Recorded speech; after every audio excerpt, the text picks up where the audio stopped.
Hey guys, Mad Scientist here today, back for part 2 of Life is Strange Explained. Last video I explained how the tornado is not linked to Max by chaos theory. Today I'm going to show that all the other occurrences are possible without Max being in Arcadia Bay. Other occurrences include the snowfall on the first day, the appearance of dead birds, the disappearance of fish from the bay, the dead whale on the beach, and the double moon. So, first up, the snowfall. This event occurs at the end of the first episode, with a light sprinkling of snow falling over the town of Arcadia Bay. Happy moments. By the time we see Arcadia Bay properly during the second episode, there is no evidence of snow on the ground, mainly because of the warm temperatures of Arcadia Bay. For a beachside town in Oregon, snow is a possible event to exist in Arcadia Bay. Chloe, upon seeing the snow, says that it's like 80 degrees. How? And she's right. The highest unofficial temperature of snow falling is 5 degrees Celsius, or 41 degrees Fahrenheit. So, the temperature's nowhere close to each other. There's no record of snow ever falling at 80 degrees Fahrenheit, except for those darn snow machines. Secondly, the dead birds. There's one big question to ask. Is it possible for birds to die in a straight line? Large groups of birds have died in areas before, but exactly 3 in a line? The birds in a line routine appears only once in the game, so I would be inclined to say that Max had someone weird in her background rearranging birds. It could be possible, yet now that I'm thinking about it, gross, who would be touching dead birds? So, yeah, the disappearing fish, that is an easier phenomenon to explain alongside the whale. Animals, if you've ever had a tornado, like if you've ever been in a storm and your animals have been acting weird before the storm, that's because your pet has a weird sort of sixth sense for natural disasters days before a storm. For fish, if a tornado is coming, it's scram! We gotta get out of here. Anyway, whales.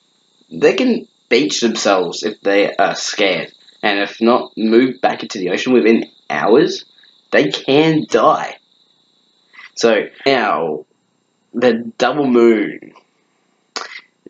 The double moon occurs on the same night of the tornado, and appearing to be the same size in Life is Strange. In real life, though, seeing a double moon is just seeing Mars and the moon together. However, Mars is much larger than the moon. So yes, a double moon is possible, but not as it is presented in Life is Strange. But, bonus fact right here for you people who love their science. We apparently have a mini-moon, which is currently named 2016HO3. NASA is planning on renaming the moon because that is probably not the best name ever. My question is, if you can name a moon, what would you name it? I'll give a shout out and put your answers below.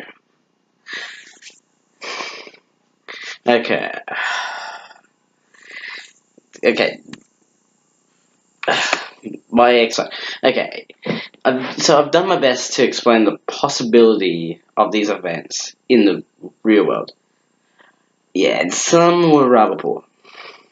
Now, for the part I've been looking forward to, explaining Max's powers, but not really explaining them, but the problems with them.